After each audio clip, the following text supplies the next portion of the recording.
God. They brought him out in the cold. And they just punched him left right him out in there. the chest. Yeah, got his heart rate down so it'd be easier to kill him. He's out in the cold and negative 20 degrees Celsius in the Arctic Circle, and then they just fucking like Kill Bill punched him right in the chest. Wow. And that has to be awkward though if he doesn't die, because like then you're just standing in front of him. My bad. Yeah, like you got to do it again, almost like the guillotine that doesn't fully go through the neck. Not and you're like good. just raising it back up. You're Not like, my good. bad.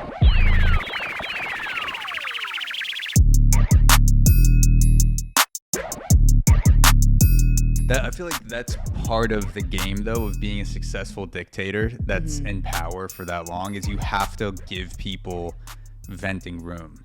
Like, you can't just...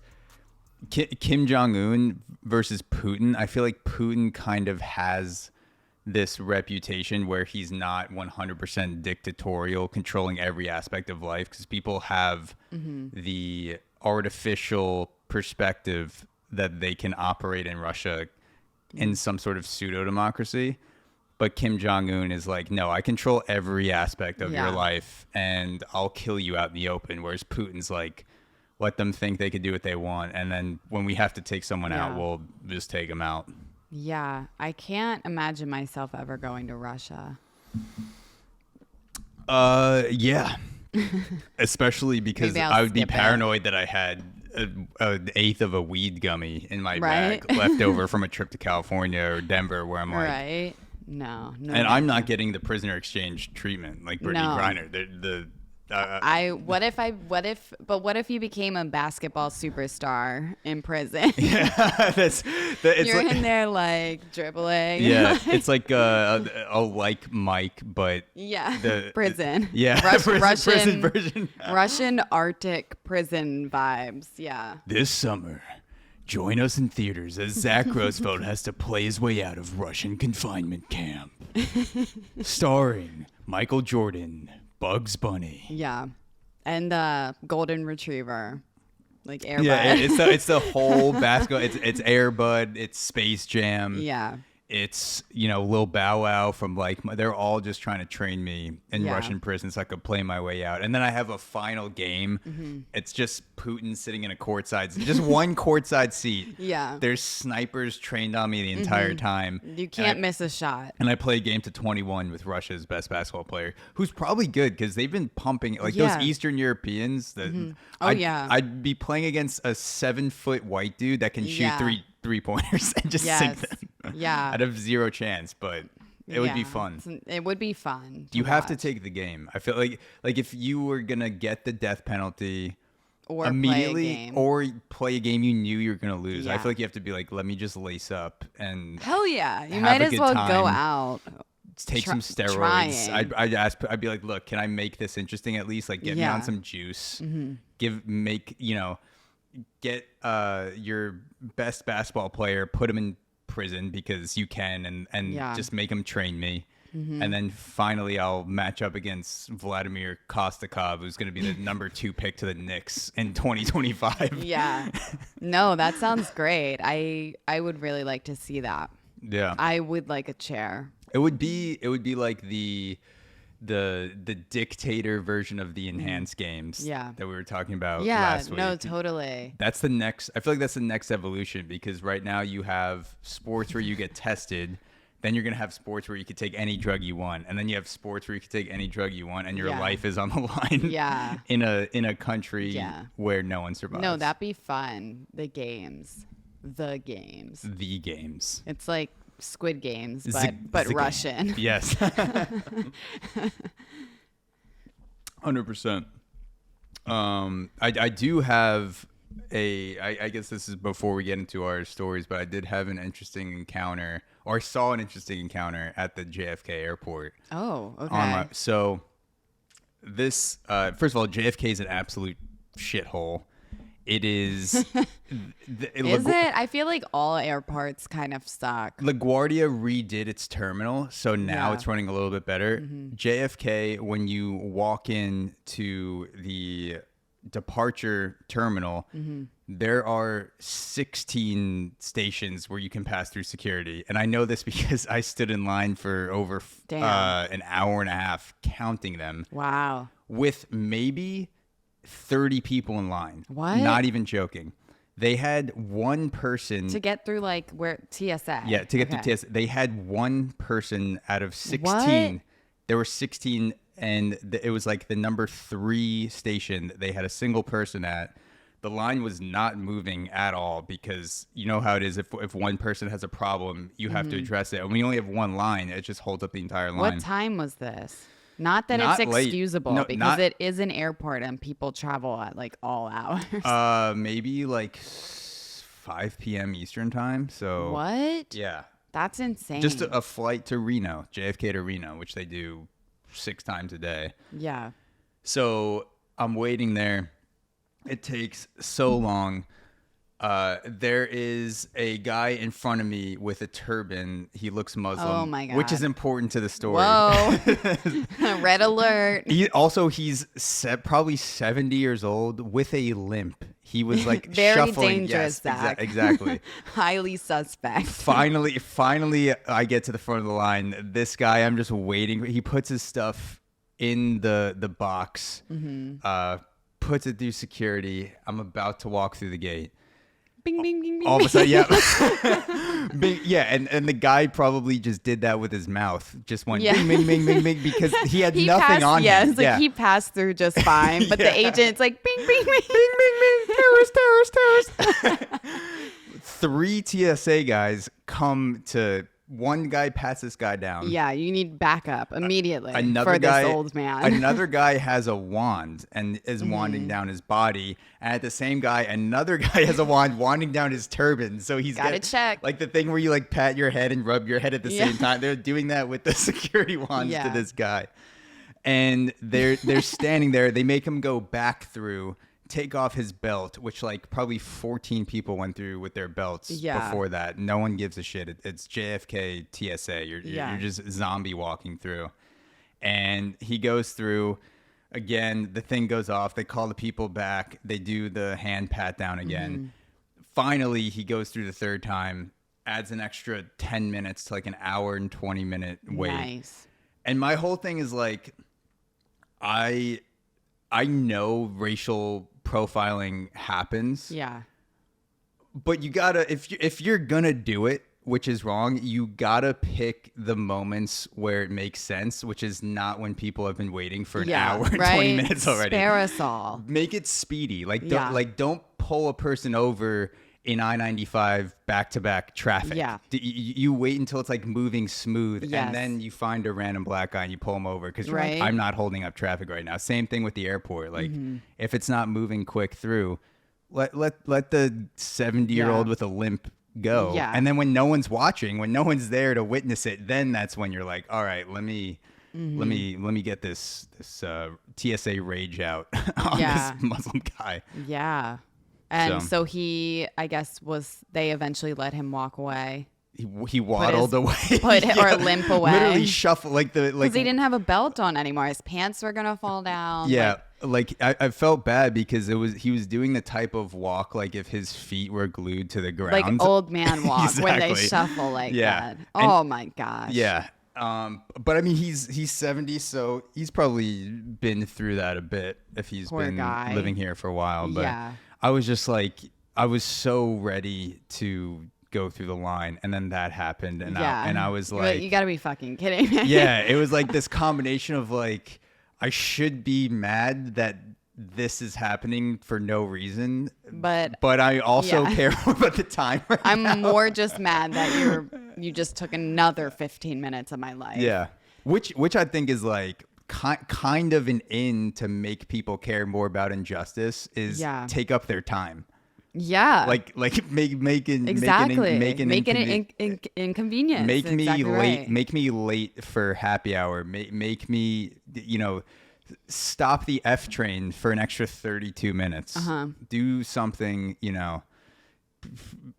just, basically make it like a huge inconvenience. And then more people will be like, God, I gotta fucking get drunk right now. But this train is Stupid taking forever. TSA Yeah, agent. yeah. I need my whiskey sour on the plane. But Yeah, that's so crazy though. I mean, I haven't lived in New York that long, so I've only been to JFK to take a flight twice, and both times were international, and I was only in line for like maybe 30 minutes. yeah, So it moved pretty quick. Granted, both of those flights, well, actually, yeah, I went to Jamaica very early in the morning, and then I left for London late at night. yeah. And both times it was like smooth sailing. I have to say this was the worst wait by far if I'm going by the ratio of people to the number of minutes I was in line. Because I have been in TSA longer. I was in Denver for a wedding on the same weekend as a Taylor Swift concert. But the line was out the door. Oh, my God. So I was like, this is going to take 2 hours. And were they all wearing like, you could tell they were Taylor Swift fans? 100%. Because they have a specific attire. She brought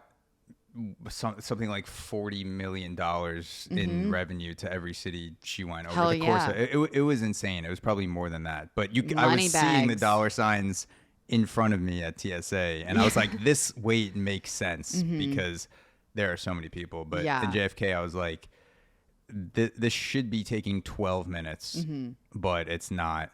They don't have the courtesy to make their racial profile timely. They can't racially profile in a timely manner. Yeah, no, that's crazy. It's funny that you could tell they were Taylor Swift fans though by their attire, apparel.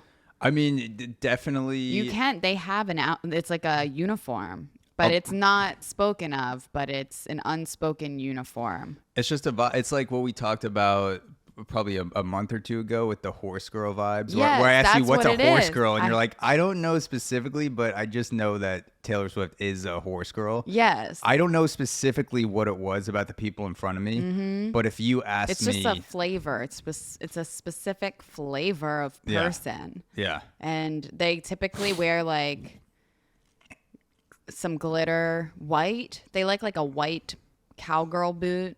yeah, Maybe some high-waisted shorts or something, like some denim or something. for sure. And then like a glitter halter top. Yeah, and they're with a parent that is just ready to be done with the weekend. If they're 16 and under, they're just standing next to a parent that's like, fucking God, this is over. And then you have other people that are more our age that they dragged a partner into it, or maybe both. I feel like you can't have two Swifties in a relationship. My gosh, no. One's got to be. It doesn't like, work that way. One's got to be like, let's chill the fuck out. We're yes, we're done. We're in the airport. Lord knows what would happen if there were two in a relationship. Yeah. Wow.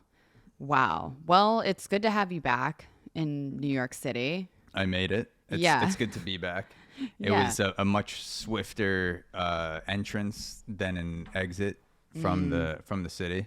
Nice. What stories are you looking at this week? I was telling you before we hit record, like there was just so much that has gone on that it was hard for me to even pick what I wanted to talk about.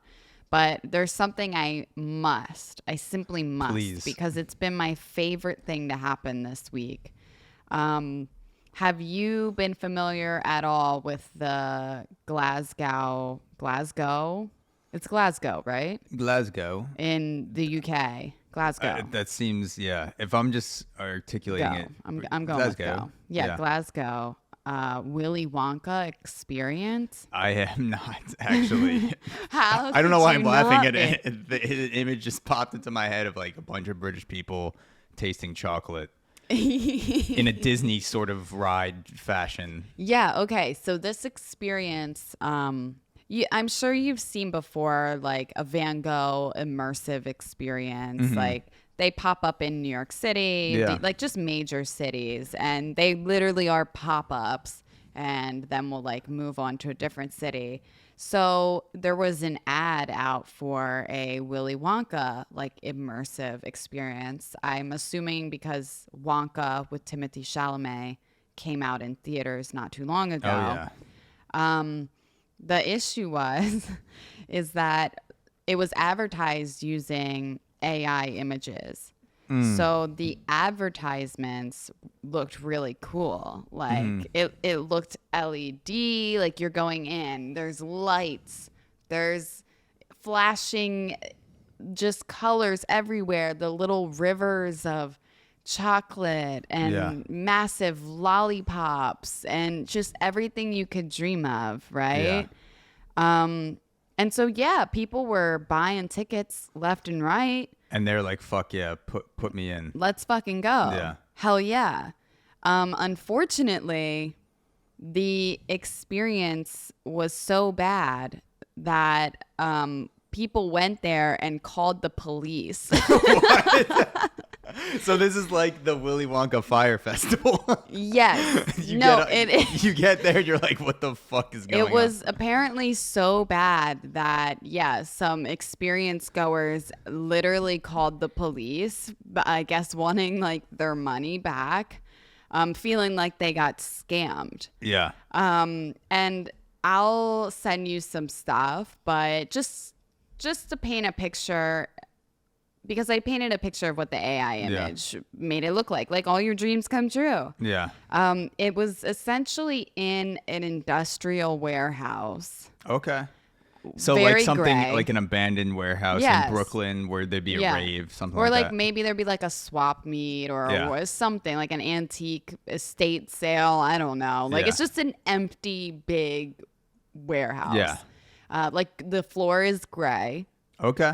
Not a lot of color going on, which is not what you imagine when you think about Willy Wonka and the chocolate factory. No, it's hard. I feel like it's even hard to make a floor completely gray if it's not. I guess it would be straight concrete, but usually there's some dirt or something going on the floor somewhere. So it's like they almost had to purposely gray over the entire floor. Yeah. So this was like hilariously awful, and so images had started to leak from this, and that's where I got that this is like it was gray. It looks like, Zach, if you and I just sat here and ate edibles and then said, you know what, let's make a Wonka experience, and then we went to Party City and we just bought, like, we had $100 to spend. Yeah.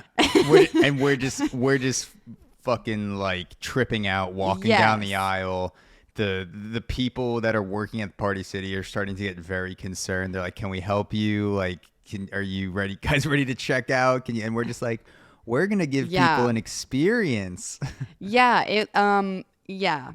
So let me send you a couple pictures real quick because I can't fully express it to you how fucking terrible it is. I'm going to send you a TMZ link and you can click through like the photo gallery that's in it. Okay.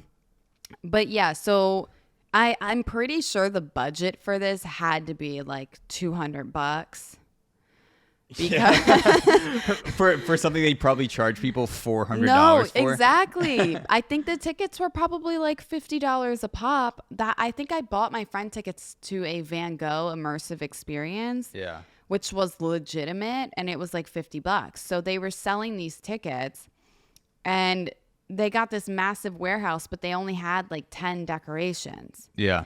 And it honestly gets better because they put out an ad for like actors, right? Because you need your Oompa Loompas and you need your Wonka, Willy Wonka. Yeah. And so now pictures have been going viral of the Oompa Loompa, which was just a girl wearing a wig. So yeah, I'm going to send that to you as well. For some reason, the text isn't coming through. I No. don't know if it disconnected. Okay, from my yeah. iPad. Yeah, let's break the fourth wall here. Something was going on with our text messages. I don't know what it is. I was trying to text you that I was going to be late today, and it kept not going through. Oh, really? I could text you with my laptop. Damn, maybe someone's trying to mess with the podcast.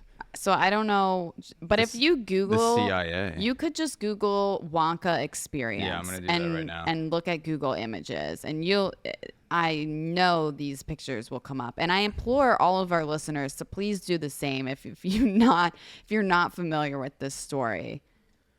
Wonka Experience. Okay. You can't make this up.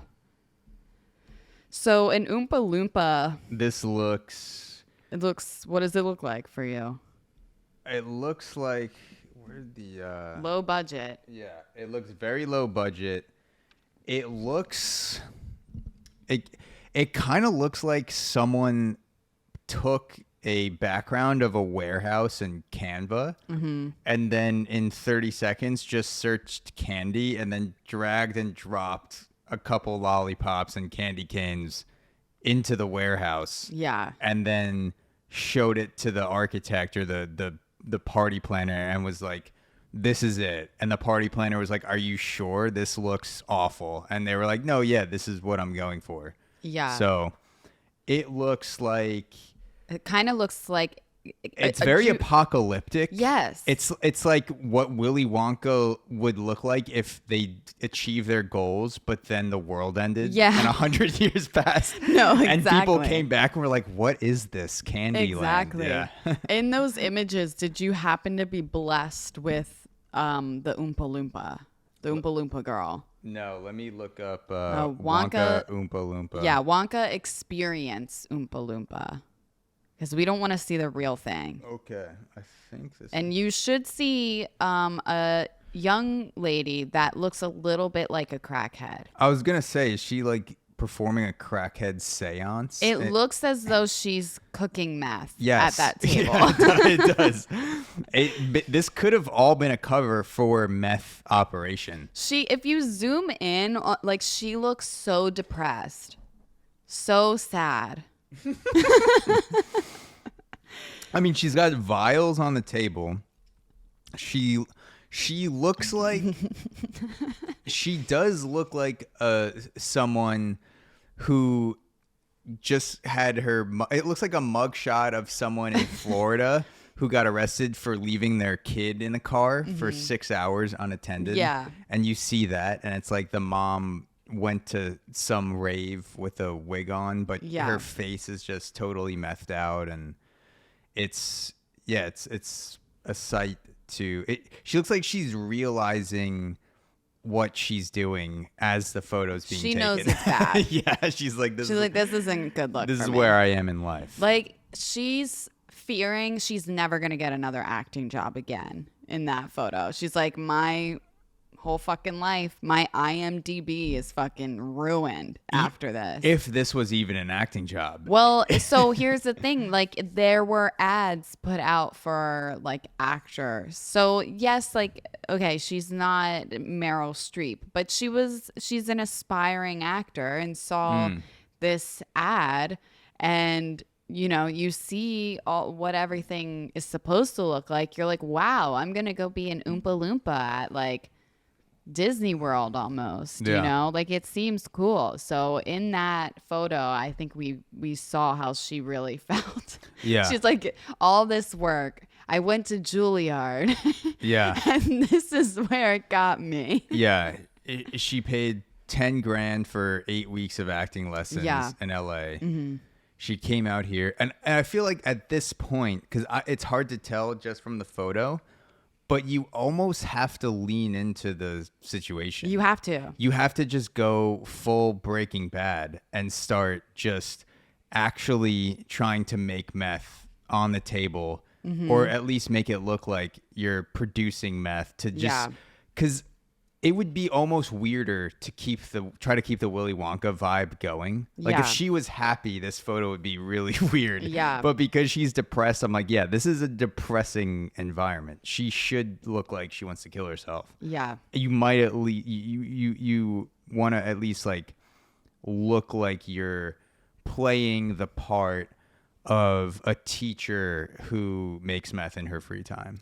Can you imagine though getting this job and then realizing that like not only does the job suck, but you also have to see the faces of hundreds of disappointed children. Yeah.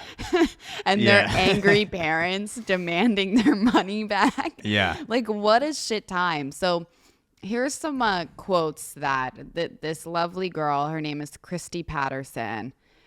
She said that this job was just listed on Indeed. I don't normally get my acting jobs through Indeed, but I just thought, all right. To be honest, I was a wee bit skeptical because it was not through an agency, but they were offering £500 for 2 days of work. So I decided to go. Pretty good. She also said that the reactions to everything have kind of gotten to her a little bit. She said, I'm not going to lie or sugarcoat this. This has been quite a lot for me. I find it funny and I can make a humorous joke about it. But the flip side of this is that this is embarrassing for what I do. And I hope this doesn't tarnish that. It's as if it's been edited, that photo. She thinks that photo's so bad of her that she's like, that must be edited. Yeah. She said, obviously, because it's such an ugly photo, people were commenting on it and saying I look ugly or like a meth head. I find the negative comments really hard, but I do see the funny side of it. I think I'm all right looking. She also said that there was a script. And I have some quotes from the guy that played Willy Wonka as well. And yeah, please tell me the script. Well, the script was apparently 15 pages of just AI generated. Like if we went to ChatGPT right now and said, write us a script for our genius idea. Yeah, give me some Oompa Loompa lines. Yeah, exactly. When she got there, though, Christy said they told us to abandon the script. They had this jelly bean room, but they eventually ran out of jelly beans. I was already rationing the jelly beans to 3 per kid.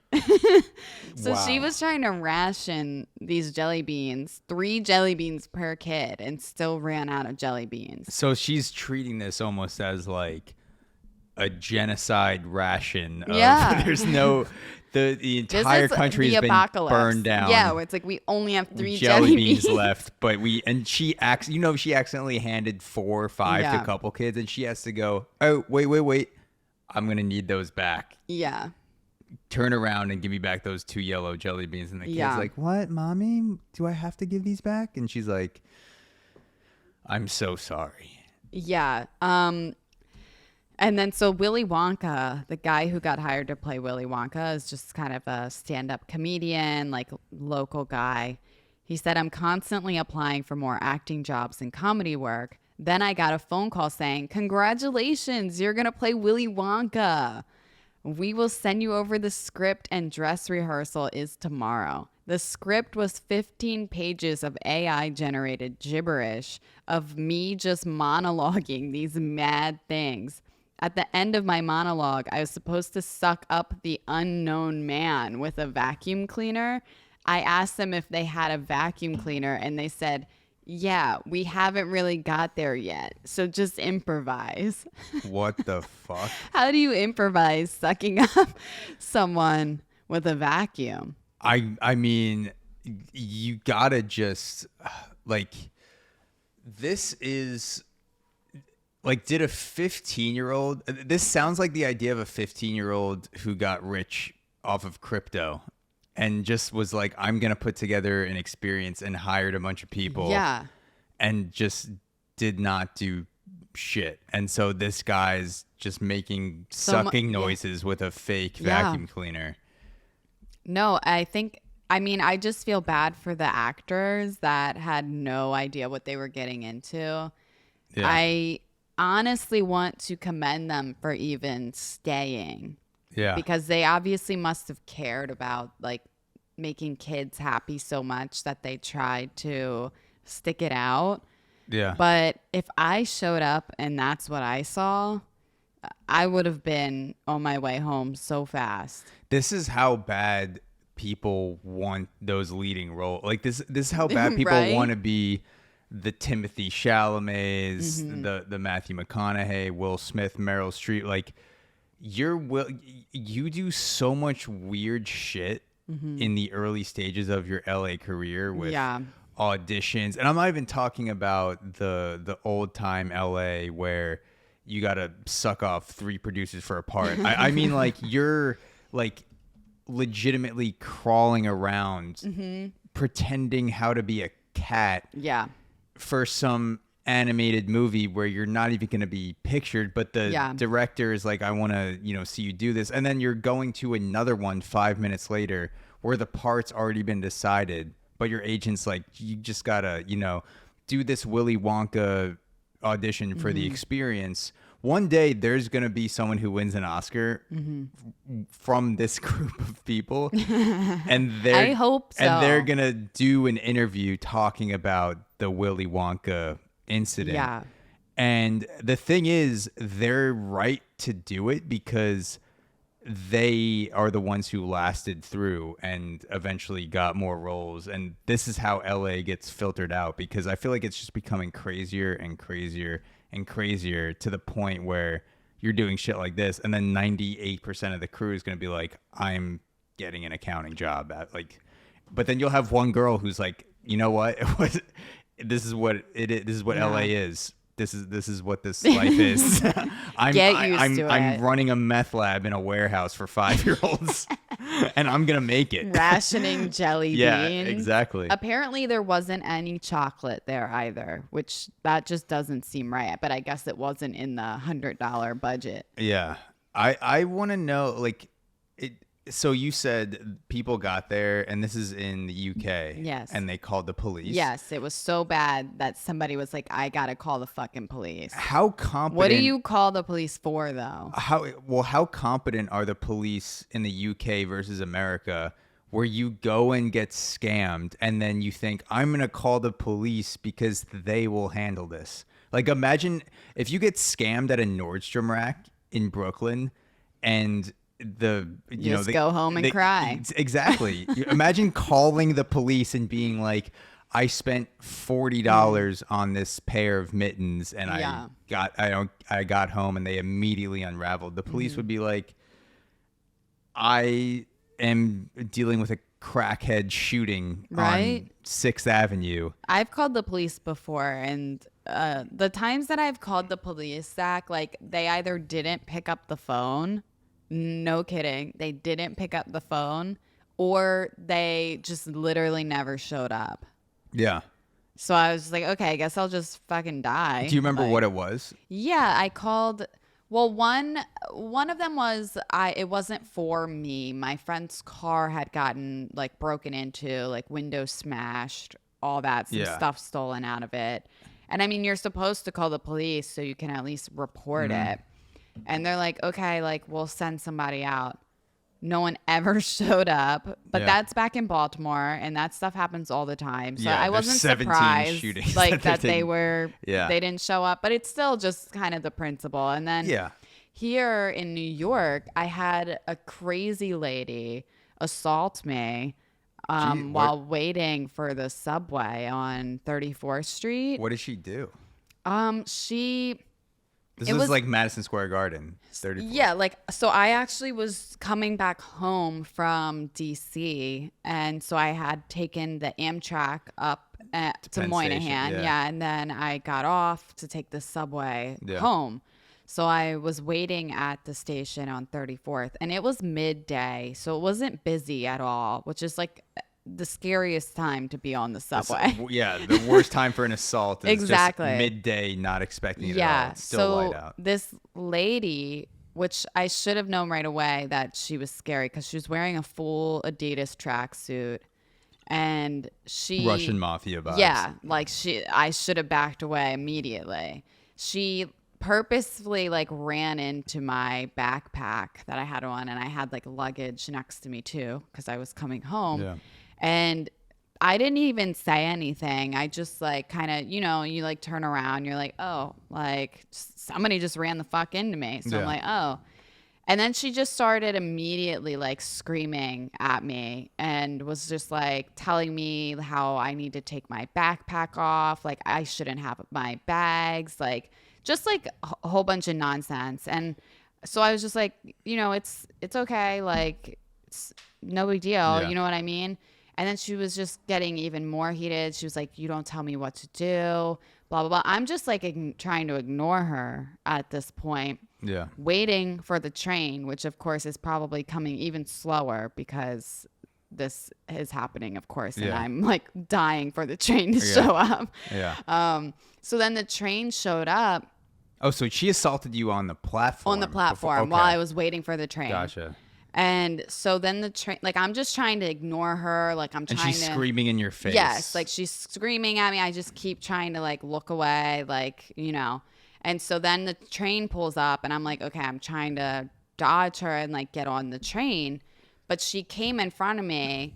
And then because I'm pretty sure she was on drugs, like, and she was, like, on crack. Like, they're, like super strong. She was like, coming from a Willy Wonka audition. Yes, yes. Like, she was, like, and she was fucked up on 3 jelly beans. Yeah. And was so strong. Cooking up meth. She, like, started pushing me, like, so I couldn't get on the train. So she's, like, pushing me back. And she grabbed my wrist. Because I'm also, like, I'm not trying. She was actually older. Like, she was, like, 50 or something. Yeah. And I'm not trying to hit an old lady, like, in the face. You're you know? better than me, dude. I would have Now I would do things differently, but dropped, like, when that teeped her happened, in the stomach. I had just moved to New York City. Yeah. So that was my christening to the city, basically. So I just wasn't prepared for all that. I mean, Yeah. I grew up in the middle of fucking nowhere where people mind their business, you know? Yeah, like old ladies are just like pouring lemonade. Yeah. Saying, oh, Not wearing full tracksuits. oh, excuse me, coked child. up, ready to fucking headbutt me. Exactly. There's not a lot of those in Kansas. Yeah, exactly. So she ended up like grabbing my wrist because I had all my stuff. Like I also couldn't like, it was hard to kind of dodge when you have your luggage and things. Like I need to kind of hold on to things. Yeah.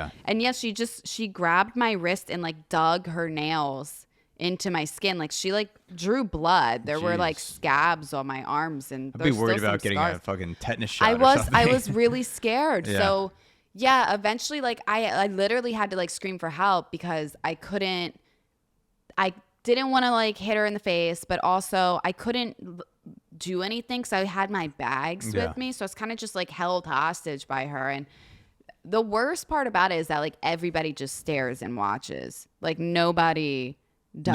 No one did like anything. there were full grown men around me that just stared and watched. Really. That is the most horrifying I mean, thing. I feel like that happens Yeah. all the time. No, exactly. So it's pretty alarming. Eventually a lady came, and of course another woman came and helped like separate us, and I just like ran away, literally. I just totally ran out of the station to like a different station because I was at that point like I couldn't, like she was so tunnel vision seeing red at me that like I couldn't even be at that station. I had to just go somewhere else. Yeah. So when I got home, of course, I was pretty shaken up. I think I'm probably going to get like AIDS or something. Like there's been fluids. If you're lucky, it'll just be AIDS. I mean, I'm scared. Yeah. And so, yeah, we called the police, obviously, to like want to report like, hey, there's a fucking crazy lady.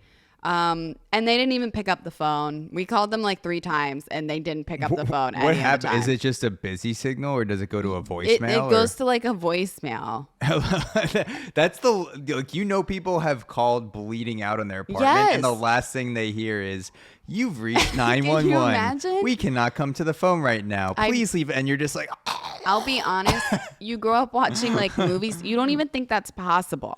You think there's always like somebody's sole job at all times. There's somebody on the clock to answer the phone. Yeah. That my partner and I were just shocked. We shouldn't have been, but it was just like, we can't believe that they straight up basically like bitch buttoned us. Yeah. And like ignore that call. Yeah. And so, yeah, like we didn't get to report it. And obviously that stuff happens, unfortunately, all the time in New York. And they wouldn't have really been able to do anything anyways, because who knows where that lady went. Probably started to beat up some 12-year-old or something. But, yeah.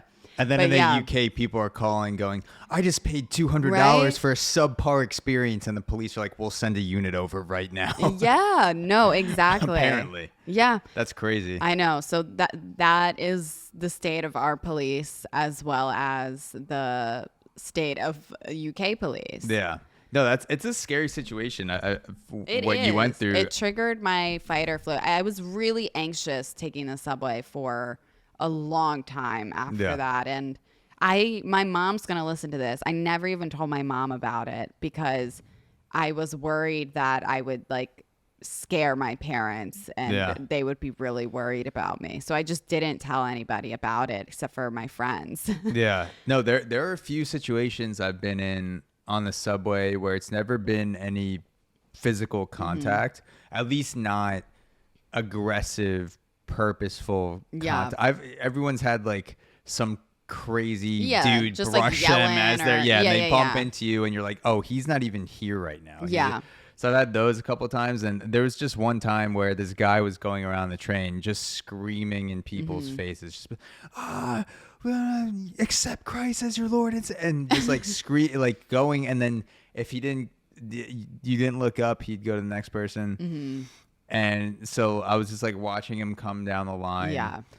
And then he got to probably like an 8-year-old kid riding the subway by himself. Nice. And then the guy, there were like I'm gonna eat that one. There were like 3 people who like as soon as I was on the other side of the train, but as soon as he was going up to this kid, there were 3 people that walked up to the dude and kind of spooked him out of yelling into the kid's face, and it looked like it was going to be a fight, but then oh my God, the dude just he did that thing. You know how sometimes crazy people just disappear through the end of the train where you're never supposed to walk out, but somehow every time you're on the subway, 3 crazy people just come through the door while the train is moving, and you're like, I thought you died if you did that. No, only the homeless people. I've done that before, actually, not because I wanted to, but some stations in Manhattan, at least, especially further north, there's like one station specifically in Harlem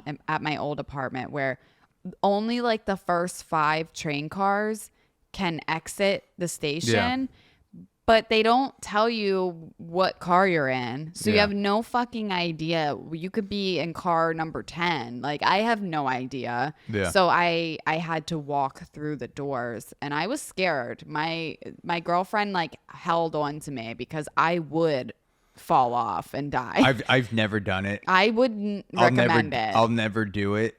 There are times when I felt like Harry Potter or something. I felt like I was in a Spider-Man movie. I was doing crazy action stunts by doing that. Meanwhile, a homeless person that can barely fucking read or walk is just like going up and down the train. The craziest shit I've ever seen on the subway is a guy, while we were moving, went through the door between the cars, and we're also turning. This is not a straight that's shot. My like fear.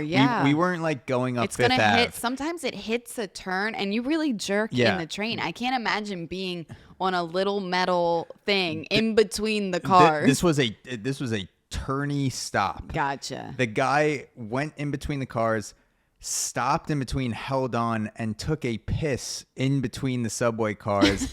As we're fucking barreling, turning through the stations. And I was right next to the window, so I was just looking at this guy like he's the most relaxed dude. Like, you know how people sometimes when you watch a UFC fight or a boxing match, you could tell which guy is more relaxed because they're just like fucking like they're not tense. They're just like, oh, that's a punch, and they're just like deking out of the way. That was like this guy holding on to the train where he was just like kind of like bobbing around. One hand on the train, one hand on his dick, and he's just good. like, yo, shit, like where are you? Wow. Yeah, so that is good for him.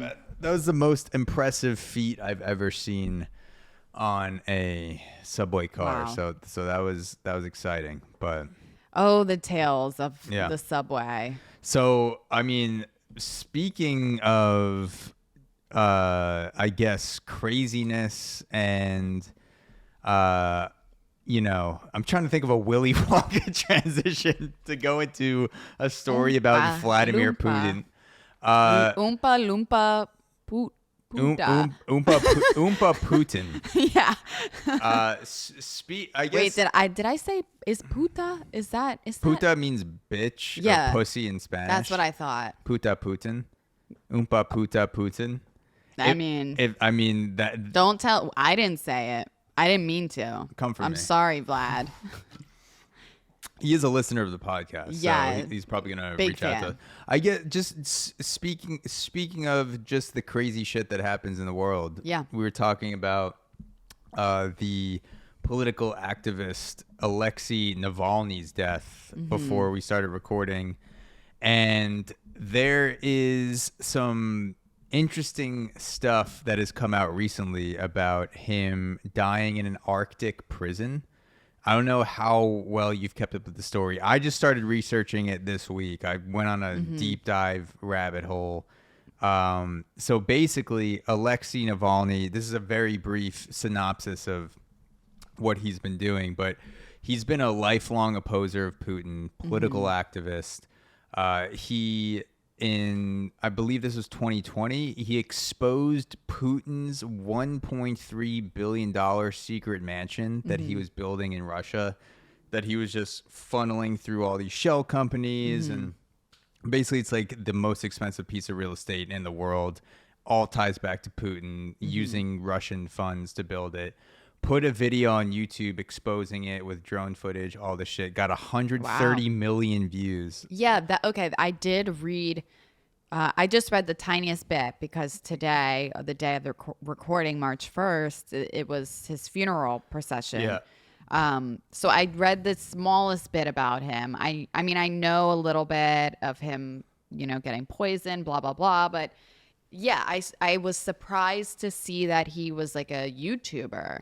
Yeah. As in, like, yeah, he was posting this content and getting tons and tons of views. Yeah. Exposing some of what Russia tries to hide. 6 million subscribers. This one had 130 million views, exposing Putin's mansion. I assumed too. I thought Russia was like China, where they just controlled all the social media, and you couldn't gain a following. If they didn't like you, they just shut off the tap on your social media account. But apparently Russia no Wi-Fi for you. Yeah, exactly. You're gone. But apparently Russia doesn't have that, or else this guy wouldn't have a YouTube channel.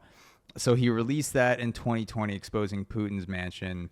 In 2021, ALEXEI was poisoned by what now seems like a group of Russian assassins that are, most likely linked to Putin. The KGB assassins, former KGB guys. And then recently, after that, he recovered. He was outside Russia. I think it was a German hospital.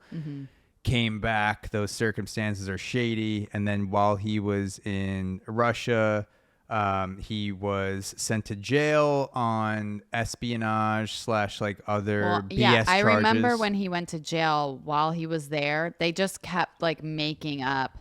I mean, I don't know. BS charges, but yeah, they just basically were like, okay, you're in jail. You have an 8-year sentence, and then it was like, and now you have a 20-year sentence, and now it's even long. It just kept growing and growing. It's almost like when you're yelling at your mom and she's like, all right, that's 3 days you're grounded, and then you keep mouthing out, she's like, that's a week. Yep, no. That's 2 weeks. That's 20 years in Russian prison. But yeah, basically the government just kept throwing charges at him.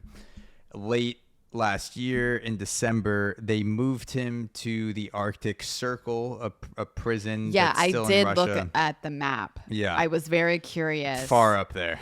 Russia's fascinating to me because it's so big, but like it's like uninhabitable. Yeah. A lot of it. So a lot of it's just a Siberian wasteland. Exactly. So I saw that he got sent to this Arctic prison. Which isn't, not all prison, not Brittany Griner, maybe, but like a lot of these prisons, like they make you literally work. Like it's not like America where working is a luxury in American prisons because it keeps your mind occupied. But in Russia, it's like, no, you need to go outside and like dig holes all fucking day in the freezing cold. Yeah. So I don't know if they were. I'm sure they were doing some type of work in the Arctic prison. I do know that as punishment, they would make them stand outside with no clothes or very little clothes. Yes. And then come back in. And he did not look, he was a handsome guy, like very healthy. Skinny. Yeah. But yeah, in those images of him in the prison there, he did not look good. Yeah. So he was sent there last December. December 2023. February 24, he dies of quote unquote natural causes. Yeah. And this is just a tidbit from an article from USA Today. It says ALEXEI NAVALNY, 47, a prominent and relentless critic of Russian President Vladimir Putin, died of undisclosed causes in a remote Siberian penal colony 1,200 miles northeast of Moscow on February 16th. Navalny was one of the many Putin critics, including human rights activists and journalists, who have not been assassinated or have died, who have been assassinated or have died under mysterious circumstances during Putin's regime. His death was announced by Russian prison officials and confirmed by a Navalny spokesperson.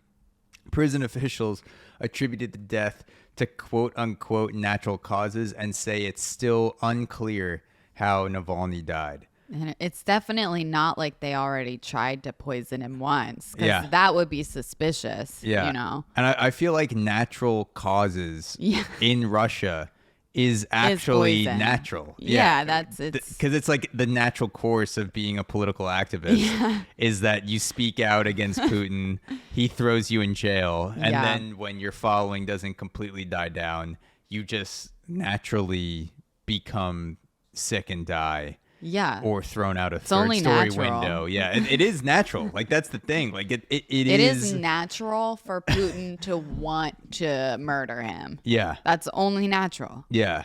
Do you think Putin's in the autopsy room and the doctor is like, it looks like this guy's neck is snapped, and then Putin goes, really? And then he just snaps it back in place. He's like, looks like it was cardiac arrest to me. Yeah. Maybe. Looks like it was natural causes. I'm sure Putin has been like closely involved to a lot of things, but I think like just the KGB in general, there's a lot of, I feel like Putin has a lot of henchmen. You know? But and whether they're working for him out of honor or whether it's fear for their own lives. Yeah. You know. He's got veins of henchmen just percolating throughout Russia.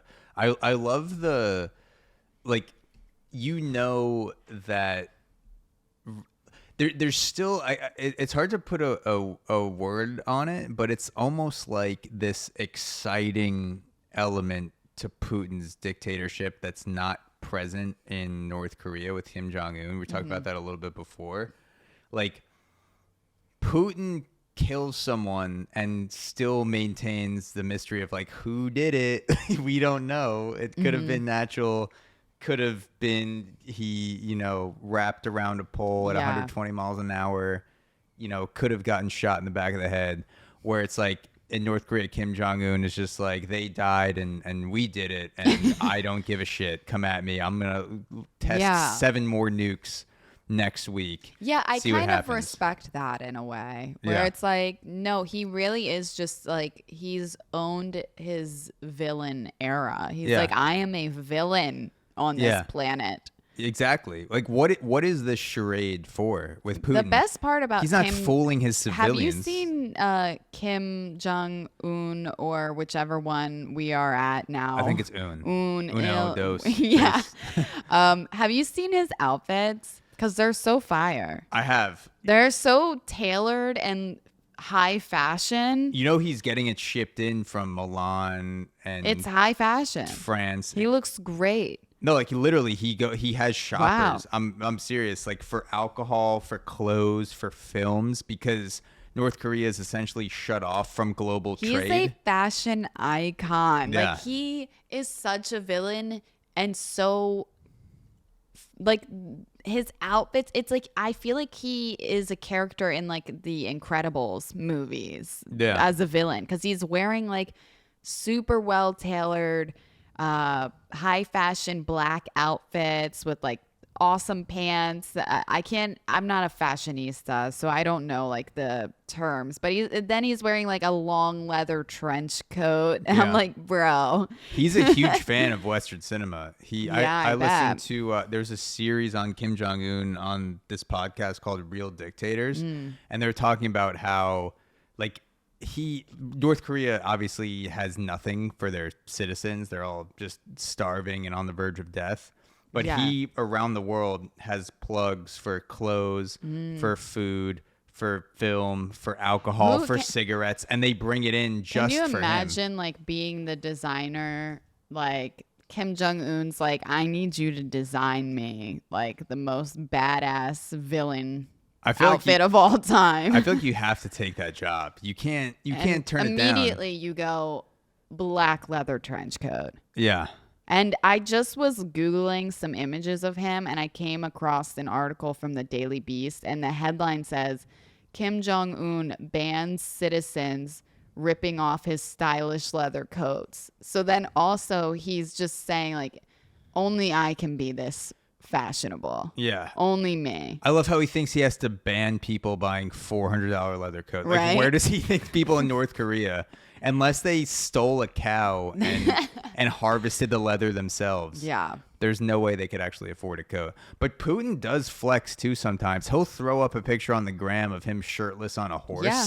He'll wrestle he does. some dude naked pretty much, you know. Yeah. He's all about the manly man flex, where I feel like Kim Jong-un is more of that metro fashionable vibe. He hasn't lifted a weight and he doesn't care. He's like, I'm so body positive. Yeah. You know, everyone in my country is as thin as a rail. Yeah. And look at me, fat as fuck, exactly. boy. Yeah. He's rationalizing his regime by fat positivity. He's like, I'm just trying to get as fat as possible, keeping all the food for me. I'm actually progressive. Yeah. Yeah. No, so any more on Navalny? So apparently there's a theory by a KGB insider. It says that Russian opposition leader Alexei Navalny may have been killed with a single punch to the heart, a quote-unquote hallmark of the KGB, according to a human rights activist claiming to have insider intel. The Kremlin's fiercest tactic was found with bruising on his head and chest, consistent with the one-punch technique. Vladimir Osheskin, founder of the human rights group Gulagu.net, told the Times of London, saying it's an old method of the KGB's Special Forces Division. So, according to this guy, oh my God, they brought him out in the cold and they just punched him, left right him out in there. the chest. Yeah, got his heart rate down so it'd be easier to kill him. He's out in the cold and, you know, negative 20 degrees Celsius in the Arctic Circle. And then they just fucking like Kill Bill punched him right in the chest. Wow. And that has to be awkward though if he doesn't die. Because like then you're just standing in front of him. My bad. Yeah, like you got to do it again, almost like the guillotine that doesn't fully go through the neck. Not and you're like good. just raising it back up. You're like, my bad. So sorry. Yeah, he's on the this ground. Doesn't he's usually just like happen. he's like, please finish me. Please. Wow. And you got to like stand him back up and power punch him again. Yeah. Yeah.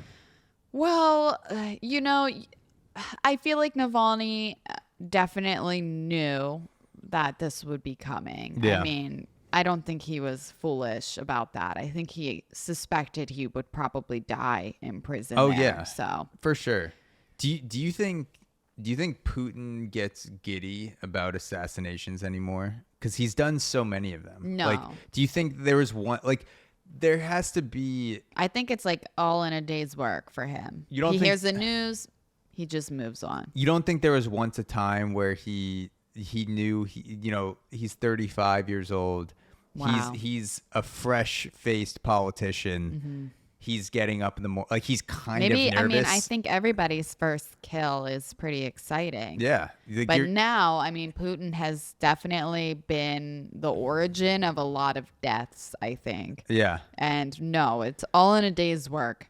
However, this one was big. Like this one, I would say he probably definitely had some ice cold vodka afterwards. I think I think his way of keeping it fun is the mystery of the charade who did it when everyone knows who did it. Yeah. But he goes on camera and gives a speech. Like I don't know if you saw the Tucker Carlson interview with Putin.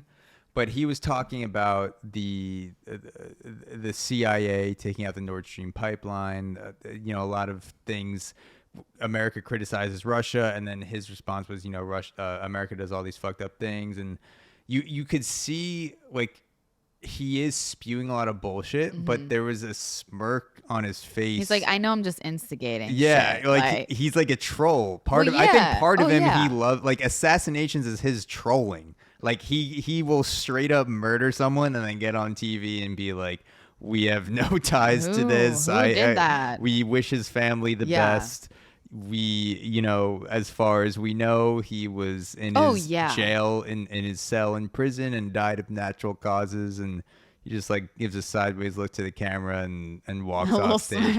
I feel like that is his, like, I feel like he just loves, he gives off this straight faced vibe, but I think behind closed doors, he loves the game of playing political whack-a-mole with assassinations. Yeah. Like, he might not get giddy about assassinating someone anymore, like his first few where you're like nervous going to work on your first week. Like, now he's more dialed in, but I feel like he just loves sort of just like, it has to be fun. Like, if you take away the extremely immoral aspect of assassinating your political rivals, when you're planning it out and you're like thinking about how you're going to kill them and what's going to go down, and, like how you're going to keep a straight face to the camera saying that you're not going to know, there has to be like this exciting aspect in your mind of like, this is how I keep the game going. This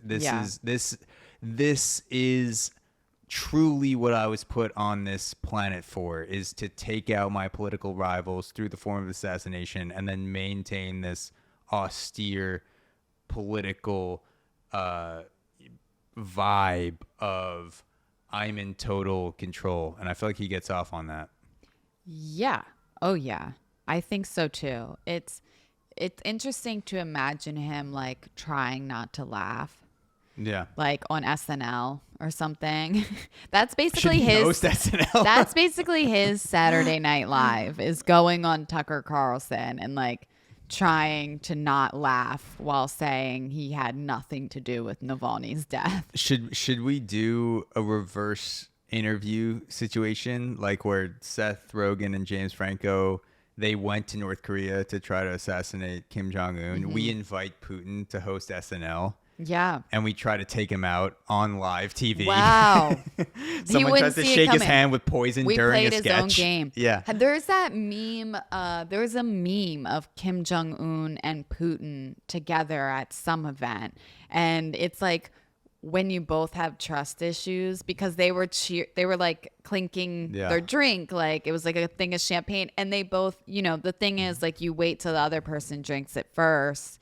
So then you go, okay, well, if I'm dying, they're dying too now. Like it's poison. Yeah. So you want to watch the other person do it first. But they're both like two villains coming face to face. So they clink their drink and then they both just like looked at it. Yeah. And then like just like set it down because they have such bad trust issues and neither of them wanted to drink the drink first. Yeah. You have to come up with awkward jokes to delay the situation. Yeah. How many people do you think have been invited to Putin's mansion and Putin's clinked a drink with them and said cheers in Russian, whatever that is? Yeah. And the person knows that they're about to die, but they can't not drink it because there's guards all around that will kill them anyway. Oh my so God. they're drinking a drink in front of Putin as he's doing that smirk. And oh my they gosh. can't do anything. I'm scared now. They have to drink the whiskey with the nerve poison in it, and they're just like, "This is, I'm just gonna take it down. I'm gonna drink more whiskey because I want to be as fucked up as possible when the nerve agent hits my lungs." No, I mean, I definitely think that has happened before. There's a lot of suspicious activity over there. Yeah, I do have a thought on how Putin could minimize the assassinations and save himself some energy if he's listening, because we don't know all of our listeners. A lot of people, sometimes they can make pseudo emails, so maybe Vlad Pooty 69 is actually Vladimir Putin on Breaking Takes. So if you're listening to this, Putin's going around and he's taking out targets all the time. Like I have a list of some of his assassinations here that we'll go through. Oh my gosh. But like he's stacking up bodies left and right, and it takes a lot of resources. You have to hire all these ex-KGB guys. You have to, like synchronize the poisonings and all the shit. And that's what you do in Russia. But in America, what we do is we take a guy like Epstein and we say, okay, we're going to make a pedophile ring, and we're going to take all the politicians who we want to have control over. And then we're going to have this guy Epstein invite them to an island. Yeah. And then take pictures of them having sex with 14-year-olds. And then if you think Epstein's going to speak, then you just have to kill that one guy. And then the game starts over. Now there's some new Epstein that we don't know about that's just out there because the deep state of the American government is using the next in line to gather the power of these politicians. So maybe Putin is going to take, some of the Western way, because I know he criticizes the West a lot, but he has to be looking at Epstein and be thinking like, damn, that is easier than killing 64 people, is just having one guy to get dirt on everyone. And then if you think that guy's going to speak, you just hire some dude to kill him in prison. Yeah, perhaps. I mean, he's always trying to sharpen his tools, Yeah. He's always trying to get better at assassinating people and committing crimes. 100%. Do you want to hear about some of Putin's recent possible assassinations? Sure. How long is the list? I mean, we could be here. It's long, but for a long time. I picked out 3 of the more recent ones that are allegedly connected to Putin, and you could see if there's a pattern here that you're recognizing. All right. So these are linked under mysterious deaths in the that have connections to the Kremlin. So first up is Pavel Antov. Antov was a politician and millionaire in the sausage business. What did he do? On social media, Antov criticized the Russian missile attack on residents of Kiev, saying it was an act of terrorism. The post was later deleted. How did he die? Antov died from a fall from a third-floor hotel window. The Russian consul said police did not see a quote-unquote criminal element in the death. Second guy, Ravil Mantonov. Mantonov was an oligarch and chairman of Lukoil, the giant Russian national oil company. What did he do? In March 2022, Maganov and Lukoil called for a quick end to the Russian invasion of Ukraine. How did he die? Maganov fell out a 6th-floor window of a hospital. Okay. A lot of clumsy people over there. Dan Rappaport. Rappaport was a Latvian-American investment banker. What did he do? Rappaport was a critic of Putin and a supporter of Navalny. How did he die? Rappaport died in a fall from the roof of a 9-story apartment building. Wow, it's so strange that people just got like so clumsy, or the wind just really picked up and they just fell off the balcony. Yeah, there's a lot of people in Russia who get very clumsy standing near windows. It's like their balance is good anywhere else, but as soon as they get near a window, they just fall head first. Yeah, they just lose all coordination. Yeah. Wow, that's totally. I see no dots I could connect. There. That's weird. Do you think that Putin should hire a creative assassin strategist to diversify the way that he kills people? Because I feel like he's losing creativity on how he's murdering people. I think he likes to binge his methods. Yeah. He goes really hard on like just wanting them to fall out the window. Then he goes really hard on poison. So you think he's in his window season right now? Yeah, exactly. That's the trend right now. The 2024 trend is the falling off a roof or a balcony. Yeah, and if Navalny is any mark for the future, he's in his heart punch. Yeah, he's in the KO punch. Yeah, wow. Which is bad. When you told me that, I did not think that was a thing. Yeah. I thought he for sure just got poisoned or something. Yeah. So I think you're right. Maybe he's just one of those guys where he just. I understand that. Sometimes finds you're something just he likes. in the mood. Yeah. Sometimes I just go on a binge of like, I just want to eat like pickles all the time, and for like months, it's like That's what I want. And then after that, I'm like, now I just want to eat like cookies. Like that's my thing. Yeah. You know, so I get it, Putin. I get it. You just sometimes that is just what you need. Yeah. Except if you're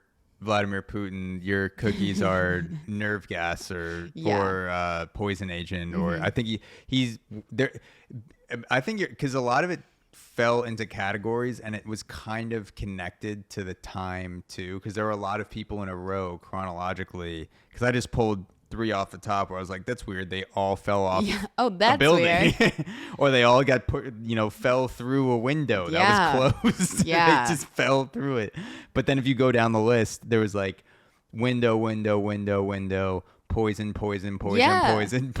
It's just a cycle. It's exactly. Just whatever's in season that year. So yeah, maybe he watched Kill Bill recently, and he was like, I bet the 5 that death punch could fucking work pretty in real life. And let's try it out. He did it. So yeah, that's where we're at right now with the story. We'll see what happens. We were saying before we started recording that his wife, Navalny's wife, made a statement saying, I'm going to continue my husband's work. Mm-hmm. Putin's responsible.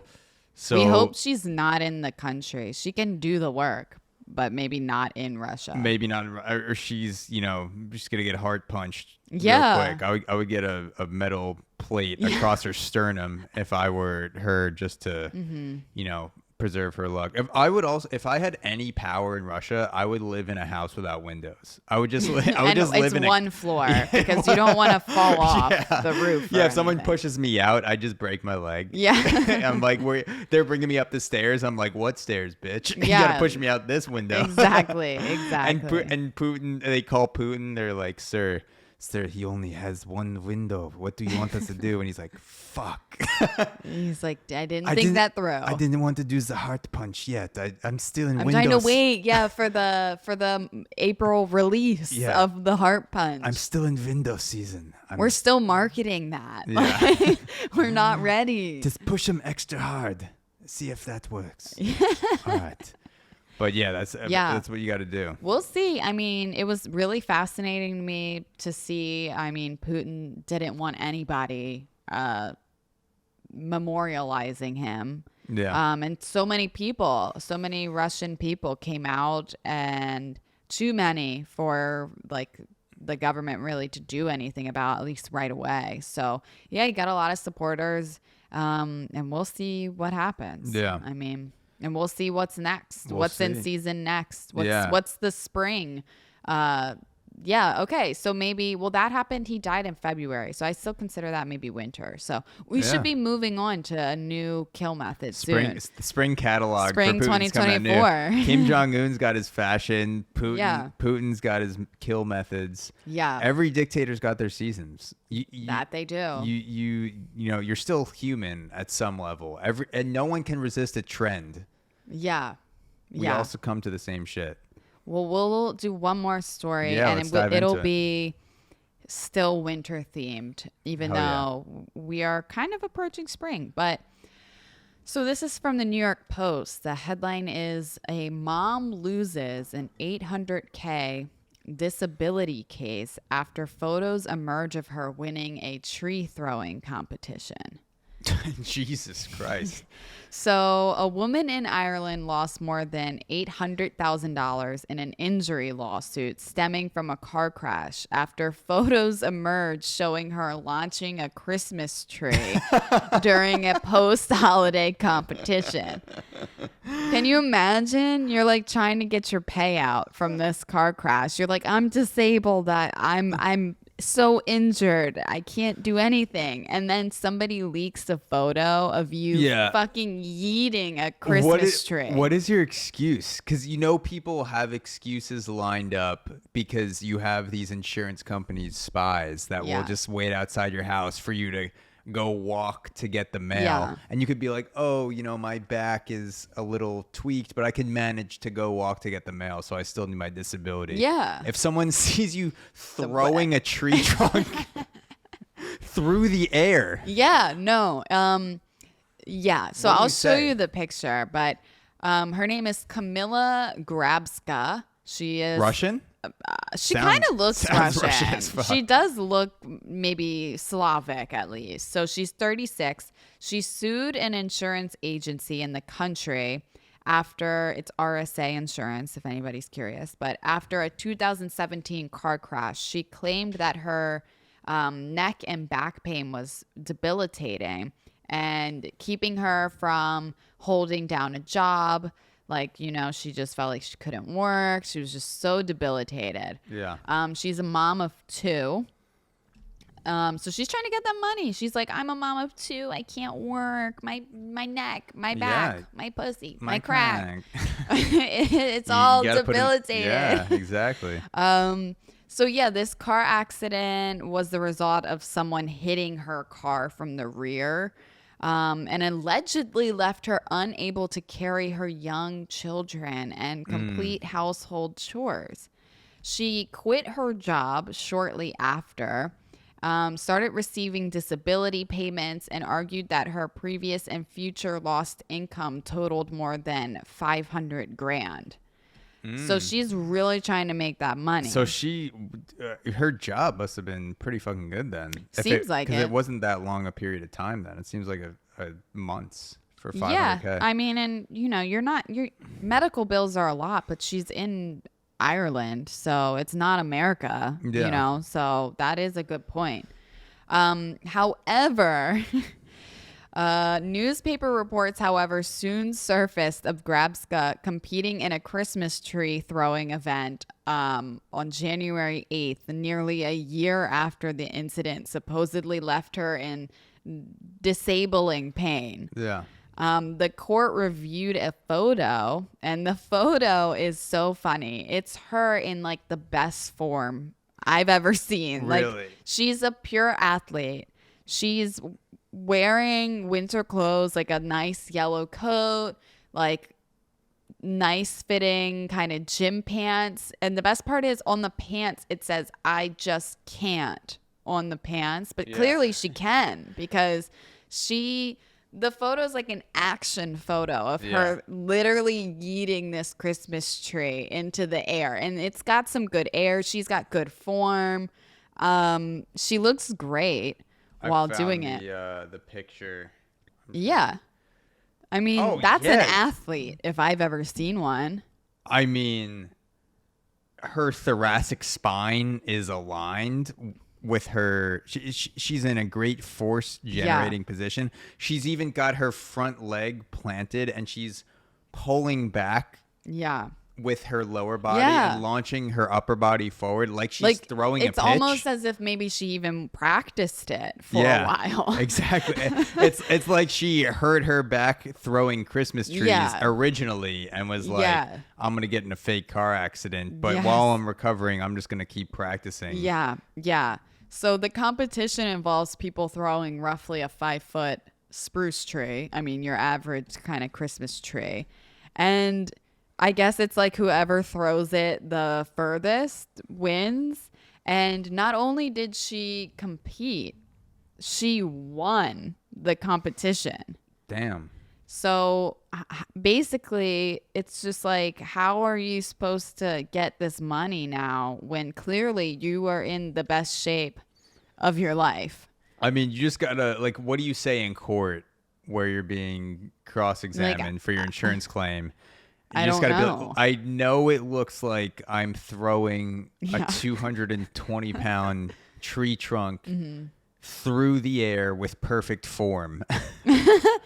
And I know I made it look really easy. I can't perform regular household tasks. Yeah. I still can't Swiffer mop my floor or pick up my kids. Yeah. Again, you are looking at me throwing a 200-pound tree well through the air. Okay. Well, and it's still like in this photo. It's not that heavy though. How heavy is it? Does it say? Well, it's just it's a 5-foot Christmas tree. It's not easy. I lifted my own Christmas tree with one hand. It's not super heavy, but it's also not like it's going to be the easiest thing to yeet in a competition. I mean, the point of the competition makes sense because, you know, I don't know what the guidelines are of this competition. I'm now curious. I think, maybe I should join. If there's one in New York City next year, we should join. Yeah. Then I know how she could get her insurance claim back. Okay. So there is, how heavy do you think it is? Like maybe 50 pounds? Yeah, no more than that. That's doable on a short-term basis with a disability. There's a drug that a lot of NFL players take called Toradol that make them feel like Superman for 3 hours. Yeah. Just gets you like fucking amped up. You can't feel pain. Just makes your body, you're a superhero. You can do any fucking thing that you want. Mm-hmm. And then when the game's over, you're like, fuck, my body hurts so bad. You're back to being a human being. She could say that this Christmas tree competition was so important to her that she was willing to go through any lengths to perform this competition, including taking illegal drugs like Toradol without a prescription injected into her spine to be able to make her throw this Christmas tree. And then she had to forge some, or if she was thinking ahead, she would have had pictures of her coming to and from the competition in the wheelchair. Yeah. Wow. So she could be what like, a beautiful story. So she could be like, my body broke after, but I willed myself to do it. Even if she had evidence of her like going previously, if this is like a tradition, I would even think that would be some proof, of just being like, okay, like, yeah, I'm still physically fucked up, but I do this every year and I wasn't going to let this year stop me. But I don't know. Basically, she just denied that she faked her injuries while she was in court, because when this came to court, I guess the judge said it is a very large natural Christmas tree and it is being thrown by her in a very agile movement. Yeah. I'm afraid I cannot but conclude the claims were entirely exaggerated. On that basis, I propose to dismiss the claim, the judge said. And Grabska just said, I was just trying to live a normal life. And that was it. I'm like, you did not come prepared to win that case, honey. You needed to come with evidence that you'd been there before. This is your dream. Yeah. You needed to have a whole story prepared of like, this was your dream, was to go to this Christmas tree throwing competition. Yeah. Regardless of injury. I like how she's like, this is just my normal life. This like is my everyday. For a Viking, maybe. The fuck else like throws trees on Christmas. It also says that, I don't know if it said this in your article, but it said a video of Gabraska play wrestling with a large Dalmatian dog for 90 minutes was reportedly played for the court. Wow, no. Last November. 90 minutes. 90 minutes, it says. They watched all 90 minutes. I guess so. Apparently, someone filmed her. Like, I want her to win this case. Like, I hope this gets thrown out.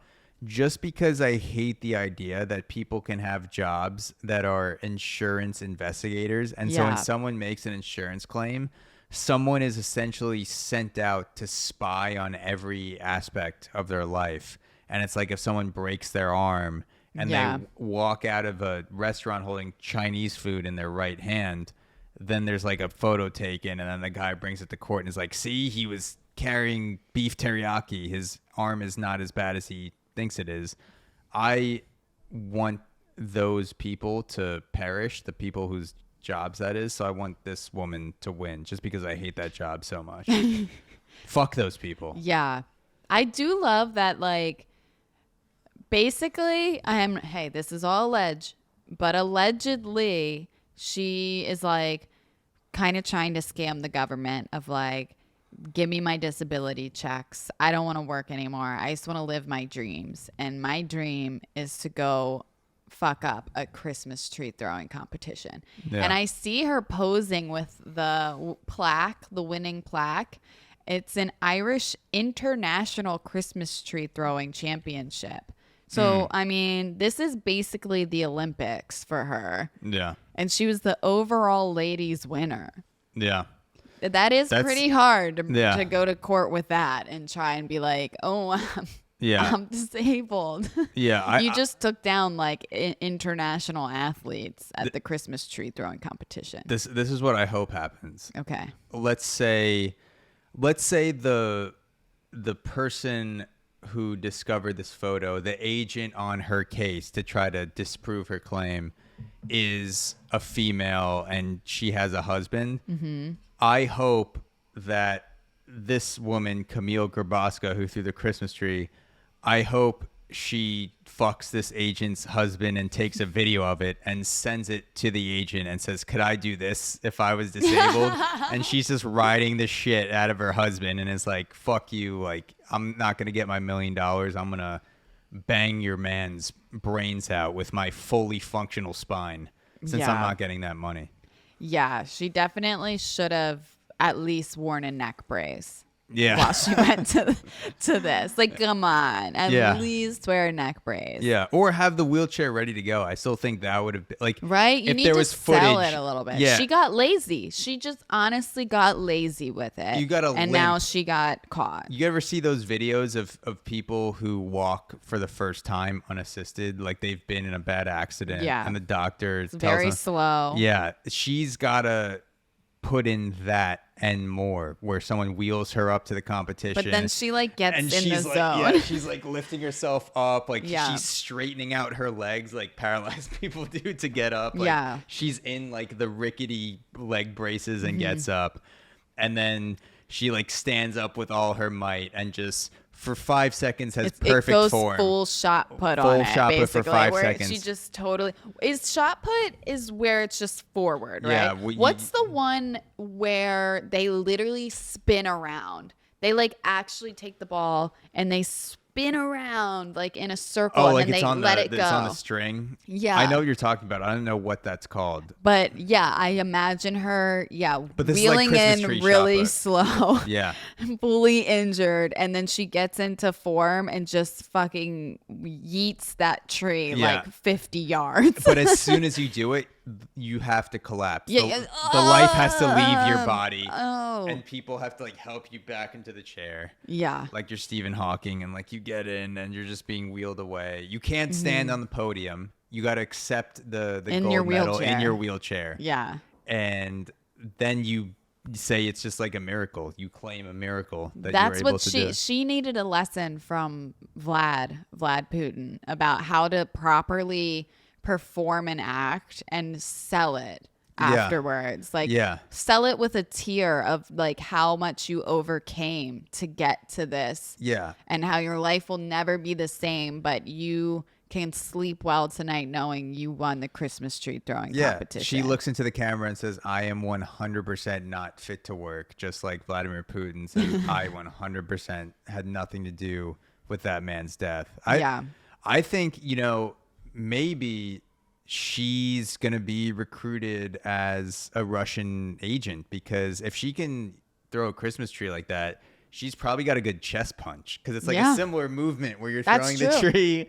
And that is the shot put, basically. Yeah. That's the motion. She's going to be a Russian honeypot. She's going to get a dude Wow. in bed. She's going to be on top of him. And then, like, right when he's about to come, she's going to right in his chest. Wow. Like, if your heart stops when you come, I feel like that's not a terrible death, because it has to even out a little bit, because Yeah. you're getting the pleasure with and you might find out that you're super into it. Like your kink apparently was getting punched in the heart. Yeah. But then Never busted a bigger nut, also died. yeah, like Pros and cons. you just bust such a big load that when your heart stops, you just are content Peace. as the lights are going out. Yeah. And you're like, you know what? That's a pretty good finale for your life, I would say. Oh yeah. It's not bad. Now it would have been hard for Navalny to do this, because I imagine you can't get hard when you're in the Arctic Circle. Yeah. When it's negative 20 I mean, it degrees might Celsius. be frozen ice hard. Yeah. Yeah, But he definitely died soft for sure. Mm-hmm. But if he had the option, I'm sure he would have been like, "Look, I'd love to get Russian honeypotted instead of Mm-hmm. being in this prison camp in Siberia, Yeah. and have my heart stop like that. If it has to happen, you Yep. know, being honeypotted isn't so bad if you get to come. Yeah, exactly. Yeah. Well, I mean, R.I.P. And I hope you guys Navalny. came if you're listening to this. Yeah, I hope you guys came. I hope you guys are also getting ready for next year's Christmas tree throwing competition, because I'm going to pump some iron. Iron? Everybody laughs at me when I say that. You say iron?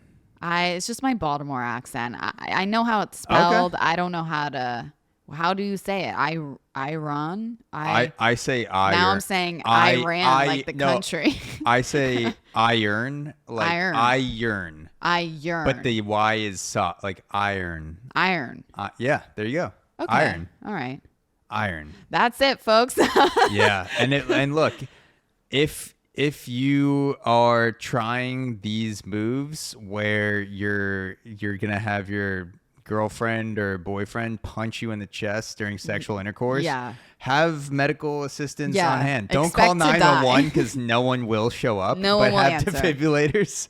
Yeah. And have, a CPR certified partner so they can bring you back to life for round 2. Yeah. And if after you finish, you're like, damn, I could really use another podcast right now, go to breakingtakes.supercast.com for bonus episodes. We just put up our 5th one there. So now that's like almost 10 hours of bonus content, and we put more every month. And yeah, breakingtakes.supercast.com. We would love the support. Leave us a rating on Spotify, Apple Podcasts, wherever you're listening to this. It really helps. We see the downloads going consistently up, so that means a lot. And then if you could leave a rating, that also helps us out and tells the algorithm to show our show to more people. Which is what we want. We want to expand. We need to come up, Zach, with a name for our followers. We have the breakers and the takers. Yeah. Okay. And whoever you are, you determine if you're a breaker or a taker. Determine if you're a breaker or a taker. Because look, like Sam said, we're trying to grow this. We're trying to get powerful, so we can then put our possible assassinations on Breaking Takes Premium, and then you get to decide who we carry it out on. Yeah. You get to play the game, because Putin doesn't the do that. basketball game. He doesn't give us exactly. Putin doesn't give his civilians the choice, but we want you guys to be a part of our world's power. It's America, baby. Breaking Takes circle. Yeah. It's a community, and you guys are, you'd kill for us, so we'll kill for you, and we'll just keep it going around. Absolutely. It's been fun. We'll see you guys here next week. I'll talk to you guys next time. Bye.